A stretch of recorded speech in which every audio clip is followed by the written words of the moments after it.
오늘 말씀은 마가복음 1장 35절에서 39절까지 말씀이 되겠습니다. 찾으신 후에 저와 여러분이 다 함께 교독하신 뒤에 맨 마지막 절은 합독하시도록 하겠습니다. 마가복음 1장 35절에서 39절 말씀입니다. 제가 가진 성경으로는 신약성경 54쪽에 있습니다.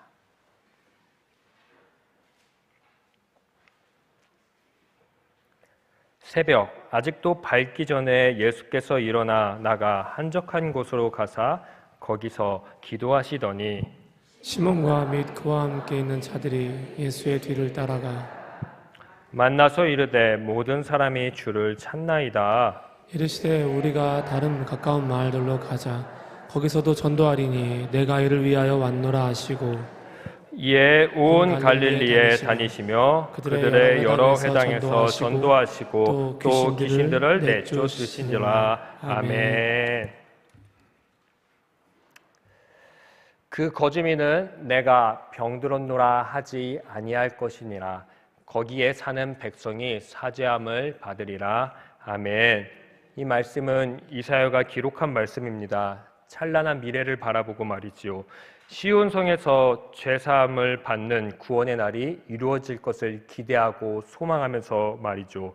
그리고 우리는 알고 있습니다. 훗날 이 시온성이 예수 그리스도 그 자체임을 말이죠. 그러니 어디에 사는 것이 중요한 것이 아닙니다. 누구와 사는 것이 중요하게 되죠.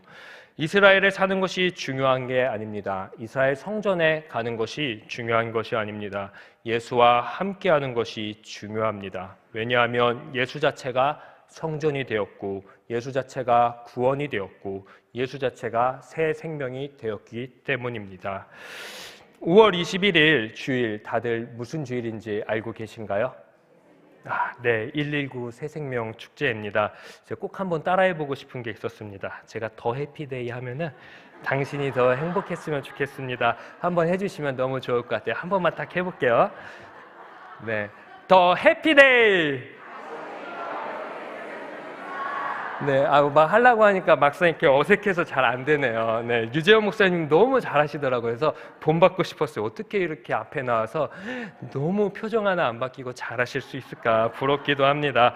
네, 4월 우리가 2일 주일부터 이번 주에 이제 오게 될 5월 21일 7주 동안 우리가 무려 달려왔습니다. 7주 말이죠. 이처럼 열심히 달려와 주셔서 너무너무 감사합니다. 저도 이렇게 감사하고 이 교회 안에서 더 해피데이를 외치고 당신이도 행복했으면 좋겠다고 말하고 있는 이 모습을 보니까 우리 교회 진짜 살아있구나, 생동력이 있구나, 운동력이 있구나 느꼈습니다. 그런데 하늘에 계신 하나님께서 우리 이 시냇가 푸른나무 교회의 더 해피데이를 보고 당신이 더 행복했다고 외치는 그 모습을 이 세상 가운데 전하며 살아갈 때 얼마나 기쁠까, 얼마나 뿌듯할까 하는 그러한 생각을 가져봤습니다. 우리 이 5월 21일 날 이 본당이 다시 한번 더 해피데이 되고 당신이 더 행복할 수 있기를 소망하는 마음으로 하나님께 영광의 박수를 미리 한번 드리면 좋겠습니다. 네, 감사합니다. 그래서 광고가 있습니다. 광고가 그날 5월 21일 이번 주에는요, 차를 가지고 오면 안 된대요. 네. 왜냐하면 너무 많이 올 거기 때문에 차는 잠시 집에다 두시고요. 대중교통을 이용해 주셔서 새 생명에 초대된 많은 사람들이 교통 때문에 주차 때문에 불편함 없이 잘 되고 행복한 예배 딱 드리고 갈 수 있기를 소망하는 마음이 되면 좋겠습니다. 그렇게 한 주만이라도 그렇게 해주실 수 있으시지요? 네, 감사합니다. 네, 어떻게 더 해피데이, 당신이도 행복하면 좋겠습니다. 세상에 나가서 전하셨는데 어떻게 전도하기 쉬우셨어요? 어려우셨어요?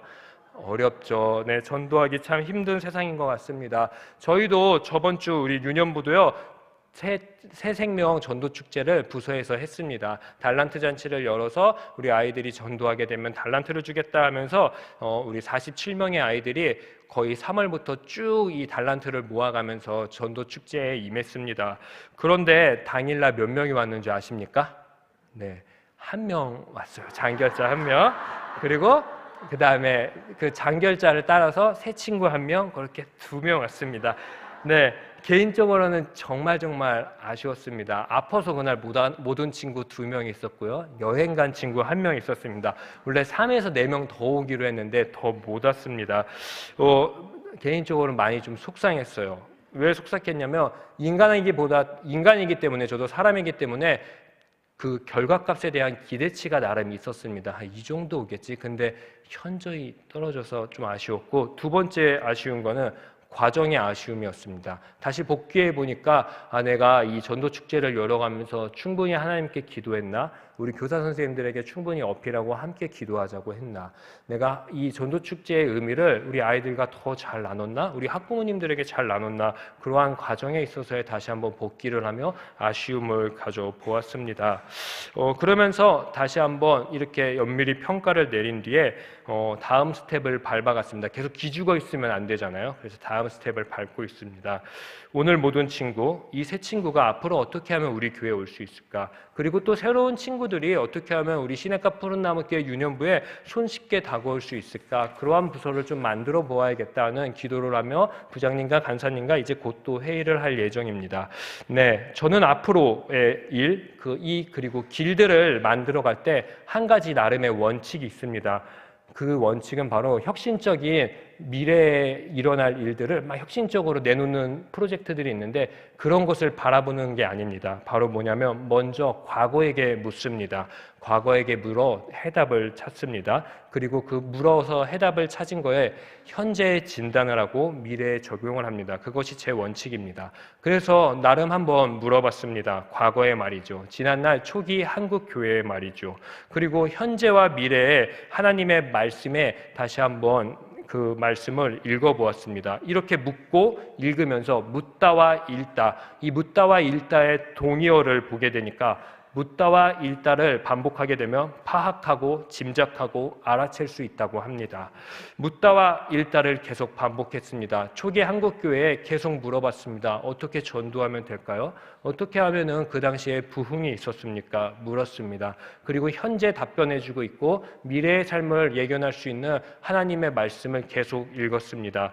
이걸 반복을 통하니까 개인적인 소견이지만 파악하고 짐작하고 알아챌 수 있었습니다. 전도를 통한 결실, 부흥을 말이죠. 1910년에 초기 한국교회는 나름 급성장했다고 합니다. 그 요인으로 많은 역사학자들이 2가지에서 3가지 요인을 뽑습니다. 첫 번째는 기독교 민족주의라고 합니다. 두 번째는 기독교 문명이고요. 세 번째는 기독교 토착화라고 합니다. 즉, 기독교는 민족적이고 근대적이고 토착적이다라고 하는 것이죠. 이러한 성장에 맞서서 1909년에 100만 명을 좀 우리 구원하자. 이 땅 가운데 100만 명을 좀 구원하면 좋겠다는 100만 명 구령 운동이 이루어졌다고 합니다. 그럼 이제 우리 119 새생명 축제에 한번 물어봐야 됩니다. 이 기간을 보내고 있는 우리 자신에게 말이죠.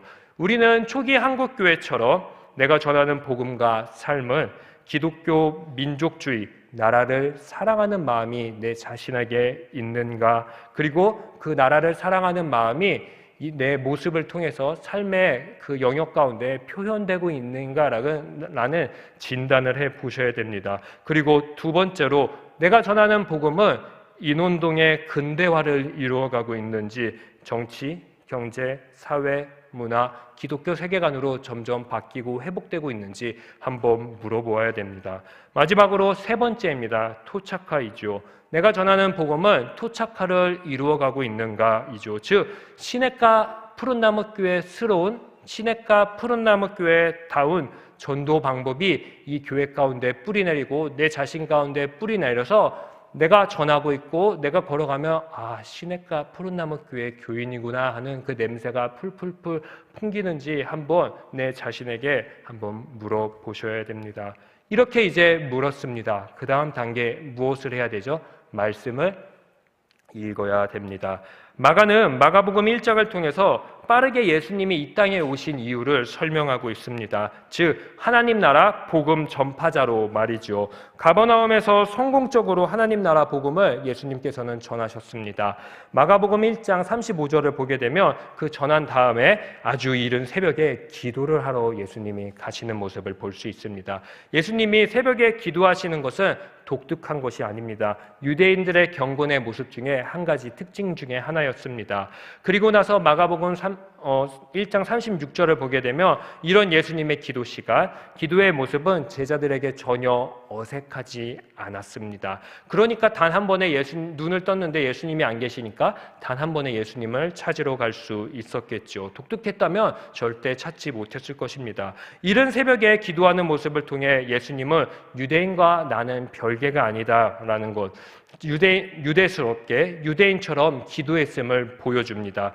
어떤 기도를 했는지는 자세히 나와 있지 않습니다. 그러나 우리는 한 번쯤은 추측해 볼 수 있고 상상해 볼 수 있습니다. 예수님이 과연 그 시간에 무엇을 기도했을까? 유대인의 기도를 기반으로 상상컨대 나라와 민족을 위해 예수님은 분명히 기도했을 것입니다. 더불어 다음 장을 살펴보면 나와 있듯이 예수님은 분명히 다음에 전도를 해야 될 그 전도의 대상, 그 지역을 위해서 기도했을 것 같습니다.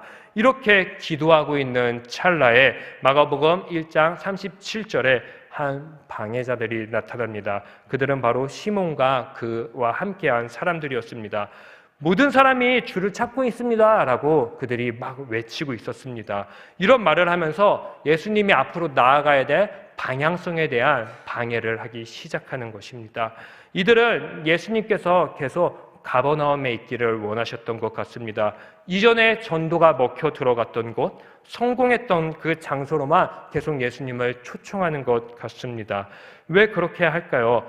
네, 충분히 이해가 갑니다. 익숙한 장소, 익숙한 방법, 그리고 익숙한 사람들, 그곳에서 또 성공까지 했다면은 그곳에 계속 머무르고 싶겠죠. 왜냐하면 스타가 되니까 말이죠. 그런데 자세히 한번 생각해 보십시오.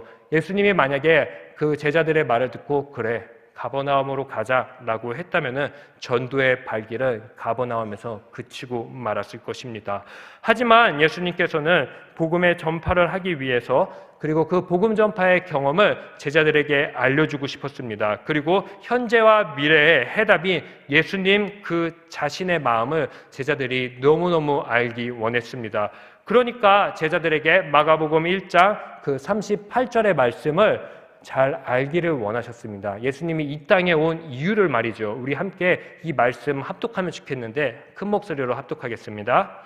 이르시되 우리가 다른 가까운 마을로 가자. 거기서도 전도하리니 내가 이를 위하여 왔노라 하시고 말씀하셨습니다. 예수님이 이 땅에 오신 이유가 무엇이죠? 전도하려고 이 땅에 오셨습니다. 예수님은 강조했습니다. 예수님이 이 땅에 오신 이유는 바로 자신이 이름이 익숙한 곳에 가기 위해서, 자신의 이름만 있는 곳에서, 그리고 결과에 익숙한 곳을 다시 방문하려고 이 땅에 오신 것이 전혀 아닙니다. 주님의 영광이 없는 곳, 주님의 승리가 없는 곳, 오늘도 외롭고 지치고 쓰러진 곳, 아무도 주의 손길이 닿지 않는 곳, 그곳에 찾아가고 싶어서 예수님께서는 이 땅에 오셨습니다. 그래서 이것을 강조하고 가르쳐 주셨습니다. 마가는 복음서를 읽는 독자들에게 오늘 선택하라고 합니다. 결과에만 익숙한 가버나움에 머무는 제자, 교회가 되고 싶습니까? 아니면 예수님처럼 아버지, 당신의 마음이 있는 곳에 나의 마음이 있기를 원합니다 라는 그 마음, 그 발자취를 따라가는 그 모습이 고스란히 담겨있는 교회와 제자가 되고 싶은지 오늘 결정하라고 합니다. 그렇게 결정하게 되면은 다른 가까운 마을로 가서 전도의 새로운 방향성이 열리고 그리고 또 그것이 이어지게 됩니다. 그래서 예수님은 제자들에게 강조하셨습니다. 내가 이 땅에 온 이유는 바로 복음을 전하기 위해서, 전도하기 위해서 왔다라고 말이지요. 오늘 말씀을 이렇게 딱 가운데에 두고 앞절과 뒷절을 나중에 다시 한번 보십시오. 그러면 예수님은 늘 익숙한 곳으로 달려가지 않습니다. 낯선 곳에 늘 머물고 계시는 예수님을 발견할 수 있습니다. 복음과는 거리가 멀 것 같은 어부, 그리고 가난한 자들, 사회가 기피하고 있고 쫓아내는 귀신 들린 자, 그리고 나병 환자, 그 당시에 사회적 약자라고 선포하고 있는 여성들, 아이들에게 날마다 복음을 전해주시는 예수님. 그리고 그 복음은 놀랍게도 근대화를 이루어 갑니다. 그 당시 1세기의 정치, 경제, 사회, 세계관 각기의 회복이 조금씩 이루어집니다. 그러니 예수님이 가서 복음을 전하고 나면은 많은 사람들이 소동을 일으킨다고, 문제를 일으킨다고 이야기했습니다. 그렇게 전도하는 교회가, 제자가 되는 교회가 살아있음을 증거하는 모습임을 다시 한번 예수님은 우리 시내가 푸른나무 교회에 기대하고 있는 것 같습니다. 전도는 교회가 살아있다, 제자가 살아있다라는 것을 증명하는 최고의 표현이고 방법입니다. 그런데 이 요즘 전도 너무너무 어렵고 안 됩니다. 저도 매주 금요일 날 인원초등학교에 가서 전도하러 가는데요. 네, 진짜 안 오더라고요. 네, 나름 기도하고 기대하고 꼭 온다고 약속했는데, 그래서 막 카톡방에 선생님 이 친구 이번 주에 꼭 온다고 합니다. 그러니까 우리 기도합시다. 근데 안 와요. 어떻게 해야 되는지 잘 모르겠어요. 너무 어렵기도 하고 참 마음도 아프고 이렇게 씁쓸한 웃음만 날립니다. 그래서 늘 생각합니다. 안 된다, 어렵다. 이전에 예수님처럼 초기 한국교회처럼 나는 전도하고 있는가? 전도의 그 무게를 어떻게 짊어지고 있는가 한번 물어봐야 됩니다. 그리고 저도 날마다 물어보고 있습니다. 예수님은 오늘 말씀처럼 자기 민족, 그 이스라엘을 굉장히 사랑하셨습니다. 그러니 실수 없이 가버나움에서 갈릴리로, 또 갈릴리에서 가버나움으로, 그렇게 작은 것을 통해서 이스라엘 전체로 전도해 나가는 모습을 우리는 성경 전체, 복음서 전체를 통해서 바라볼 수 있습니다. 그리고 이스라엘 지역을 돌아다니시면서 그냥 돌아다니신 것이 아닙니다. 날마다 나라를 위해서 기도하셨고, 하나님의 나라가 이 땅 가운데, 이 이스라엘 민족 가운데 이루어지면 좋겠다고 기도하고 씨름하셨던 모습을 우리는 기억할 수 있습니다. 또 예수님이 복음을 전하러 돌아가시는 곳마다 근대화가 이루어졌습니다. 아까도 말했듯이 말이죠. 예수님은 유대인과 자신이 동떨어져 있는 인물이 아니다라고 가르치십니다. 새벽에 일찍 일어나서 그것을 바탕으로 예수님 자신에게 예수님스러운 기도로 다시 한번 토착화하는 모습을 우리는 보았습니다. 이 기본이 되니까, 이 세 가지 기본기가 되니까 예수님의 전도는 익숙한 곳에 날마다 머무는 전도가 아니었습니다. 마가복음 1장 39절의 말씀처럼 온 갈릴리라는 새로운 방향으로 나아가게 됩니다. 다른 마을로 새로운 전도의 방향이 자연스럽게 전해지는 것입니다. 늘 익숙한 곳에 전도하지 않고 새로운 방향이 자연스럽게 열린다라는 것이지요. 초기 한국교회도 마찬가지였습니다. 나라를 사랑하는 마음이 굉장히 뜨거웠습니다. 어떤 교회를 가든지 구국기도회라는 것이 그 교회마다 있었습니다. 나라가 없었던 일제강점기, 6.25 동란에도 기독교는 포기하지 않았습니다. 교회는 나라를 위해서 날마다 기도했습니다. 누구보다 적극적으로 나라를 사랑하는 모습을 표현했습니다. YMC 활동으로, 신민의 활동으로, 조금 적극적으로는 3.1운동과 의병과 암살 등의 모습으로 또 말이지요. 우리는 현재 나라를 어떻게 사랑하고 있습니까? 또 그 사랑하는 모습을 어떻게 표현하고 있습니까? 또 내일 우리 무슨 날인지 알고 있습니까? 엄마들이 모여서 이 나라를 위해, 이 교회를 위해 기도하는 날입니다. 네, 한 소식을 막 들었습니다. 마마클럽 이 관악구 지역에 우리 함께 나라를 위해서, 이 민족을 위해서 기도하자고 열심히 다른 교회에 알렸다고 합니다. 근데 그 교회들의 반응이 어땠을까요? 네, 쏙 좋지는 못했던 것 같습니다. 옛날에 권사님들의 말을 들었을 때는, 옛날에는 어떤 교회에서 나라를 위해 기도한다고 하면 조국을 위해 기도하고 말씀 사경회가 열린다면 네 교회 내 교회 할 것 없이 기도하러 왔고 말씀을 들으러 왔다고 합니다. 그 모습이 조금씩 사라지고 우리 교회로 이렇게 남는 것이 마음도 아픈 것 같고 한결에 좀 쓰리다라는 그러한 생각을 해보았습니다. 그러니 이제 마마클럽이라는 토착화된 우리 시냇가 푸른나무 교회스러운 하나의 기도회가 생겼습니다. 내일. 그러니 우리 교회만큼이라도 오셔서 기도하고 진짜 기도하니까 나라가 바뀌더라. 진짜 기도하니까 교회가 바뀌더라라는 것을 이 관악구 지역에 문 걸어 잠갔던 교회에게 다시 알려줘서 문 활짝 열 수 있게 해주셨으면 좋겠습니다. 내일 그렇게 좀 기도하는 시간 되기를 소망합니다. 그리고 또 교회가 세워진 것을 또 자세히 보니까 초기 한국교회에 그곳마다 근대화가 이루어졌습니다. 여성의 인권이 회복됐고요. 글을 읽지 못하는 사람들이 글을 읽게 됐고 성경책을 읽으면서 말이죠.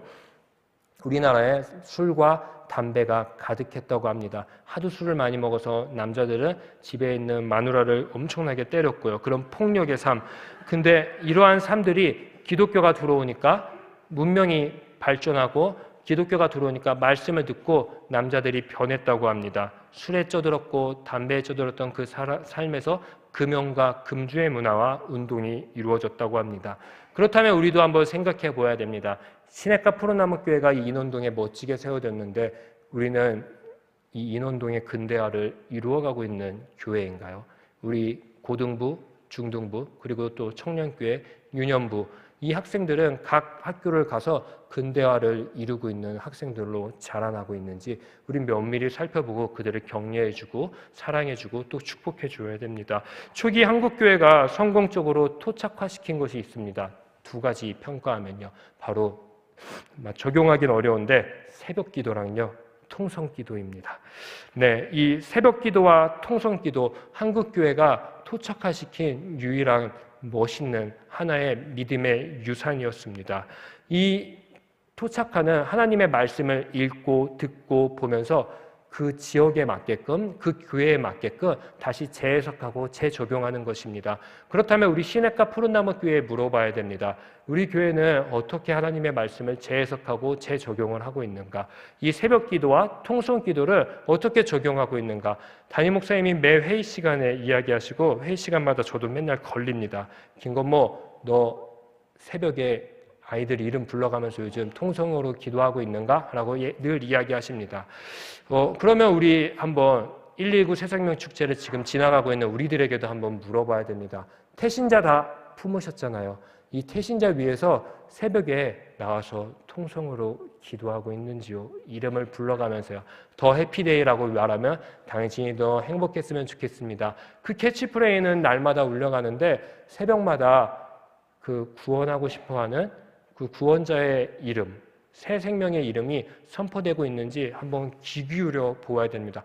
혹시 그게 잘 안 들린다면 아직 시간이 내일 모레 남았습니다. 그러니까 우리 교우장님들이나 목양사역자들이 꼭 나오셔서 우리 내일 모레 새 생명 이름 붙잡고 기도하면 너무너무 좋겠습니다. 그렇게 한번 기도하면 좋겠습니다. 저도 부족하지만 딱 한 명의 친구의 이름을 붙잡고 열심히 기도하고 있습니다. 바로 연지성이라고요. 진짜 꼭 나왔으면 좋겠어서 이 새 생명 기간에 근데 못 나왔어요. 그래서 또다시 그 친구 이름 붙잡고 기도하려고요. 지성아 제발 나오라고. 교회에 있는 달걀 무진장 전해줄 거고요. 또 우리 유년부에 있는 간식도 무진장 전해줄 거고 말씀 무진장 전해주려고 합니다. 초기 한국교회가 이 세 가지 민족, 근대화, 토착화 이것을 계속 실행하니까 다른 어떤 마을로 자연스럽게 움직였습니다. 그 마을이 바로 어떤 마을이냐면 백만 구령 운동이라는 것입니다. 그 마을입니다. 그 운동을 통해서 전도의 과정을 자세히 살펴보니까요. 우리처럼 기도했다고 해요. 그리고 날마다 하나님의 말씀을 전해줬다고 해요. 그리고 날연보라고 들어보셨나요? 날연보? 처음 들어보시죠? 연보는 들어보시죠? 날연보는 바로 뭐냐면은 어떤 날을 내가 정해서 그날은 하나님께 바친 날이다, 전도하겠다는 그 날이다라는 민족의 고유한 모습이 있었습니다. 이 모습이 우리 교회에도 좀 있으면 너무 좋겠습니다. 그리고 지금처럼 더 해피데이 포스터 같은 게 날마다 뿌려졌고요. 그리고 주제 찬양도 있었대요. 우리 주제 찬양 행복, 그런 걸 막 불렀다고 합니다. 그렇게 단순히 또 100만 명만 좀 전도하자, 그러한 운동이 아니었어요. 이 100만 구령 운동은 전국적으로 퍼져나갔습니다. 놀랍게도 이 안을 자세히 살펴보니까 민족, 근대화, 토착화가 그대로 녹아져 있었습니다. 그러한 운동이었습니다. 이 운동을 통해서 교회 하나 지어보면 좋겠다라는 소망으로 시작했다고 합니다. 이 운동을 통해서 이 교육계가 좀 바뀌었으면 좋겠다라는 그러한 소망을 품고 운동을 했다고 합니다. 이 운동을 통해서 계몽운동이 좀 일어날 수 있었으면 좋겠다라는 그러한 모든 마음들이 결합돼서 구국운동이라는 그 베이스를 통해서 100만 구령 운동이 시작됐다고 역사가들은 기록합니다. 그러면 오늘 우리는 과거에게 물었습니다. 그리고 현재와 미래의 하나님의 말씀을 읽었습니다. 이제 우리는 예수님처럼 가까운 마을로 가야 됩니다. 혹 제자들처럼 가까운 마을로 가지 못하거나 그 마을이 안 보여요. 그런다면은 내 자신에게 먼저 물어봐야 됩니다. 나는 나라를 사랑하고 있는가? 나는 늘 받았던 은혜, 그 은혜를 다시 한번 세상 가운데 돌려주려고 하는 발버둥을 치고 있는가? 줄 수 있는 것이 나에게 과연 있는가? 그리고 마지막으로 이 한국교회가 믿음의 유산을 남겼는데, 시내가 푸른나무교회가 믿음의 유산을 늘 전해주고 있는데 그거 고스란히 잘 내가 만들어서 전하고 있는 사람인가? 이 세 가지가 잘 쌓여간다면 언젠간 우리의 삶 가운데 다른 마을이, 예수님처럼 다른 마을이 보이게 될 줄을 믿습니다. 그 마을은 지금 누군가에게는 마마클럽이라는 기도의 자리일 수 있고요. 그 마을은 누군가에게는 새벽기도라는 자리가 될 수 있고요. 그 자리는 누군가에게는 사회적 약자가 있는 그러한 마을일 수 있고요. 그 마을은 누군가에게는 한 번도 예수님을 듣거나 알아보지 못했던 그러한 마을일 수 있습니다. 저는 이 마을들이 매년 바뀔 수 있었으면 좋겠습니다. 예수님처럼 말이죠. 매년 똑같은 사람 이름 적고 매년 똑같은 그 지역 적지 말고요. 매년 하나님, 나 다른 마을로 갈 수 있게 해주세요. 다른 데로 포지션이 옮겨질 수 있게 해주세요라고 그렇게 기도하며 나아갔으면 좋겠습니다. 시내가 푸른나무교회의 다른 마을은 어디입니까? 우리 구역에 가까운 다른 마을은 어디인지요? 나의 가까운 다른 마을은 어디입니까? 우리 이 다른 가까운 마을을 알기 위해 묻고 읽고 파악하고 짐작하고 알아채서 전도의 새로운 방향들을 열어갈 수 있었으면 좋겠습니다. 그래서 작지만 우리 시내가 푸른나무교회를 통해서 다시 한번 민족운동이, 근대화가, 토착화가 이 땅 가운데 이루어져 하나님이 살아있다, 복음이 살아있다, 전도는 살아있다 라고 증거하기를 소망합니다. 제가 기도하도록 하겠습니다. 하나님, 감사합니다. 우리들에게 전도라는 위대한 사명을 알려주셨고 복음 전파자로 우리를 불러주셨고 모아주셨습니다. 그러니 이제 나의 삶 가운데에 복음을 전하는 삶을 살아가겠다고 외치고 나아가겠습니다. 날마다 다른 마을이 내 안에 보여지게 해주세요. 가정이라는 다른 마을, 오늘도 소외받고 있는 사람들이 득실거리고 아파하고 힘들어하는 그 다른 마을, 마마클럽이라는 다른 마을, 그런 마을로 저를 보내주시옵소서. 이 모든 말씀 살아서 역사하신 예수님의 이름으로 기도합니다. 아멘. 하늘에 계신 우리 아버지, 아버지의 이름을 거룩하게 하시며 아버지의 나라가 오게 하시며 아버지의 뜻이 하늘에서와 같이 땅에서도 이루어지게 하소서. 오늘 우리에게 일용할 양식을 주시고 우리가 우리에게 잘못한 사람을 용서하여 준 것 같이 우리 죄를 용서하여 주시고 우리를 시험에 빠지지 않게 하시고 악에서 구하소서. 나라와 권능과 영광이 영원히 아버지의 것입니다. 아멘.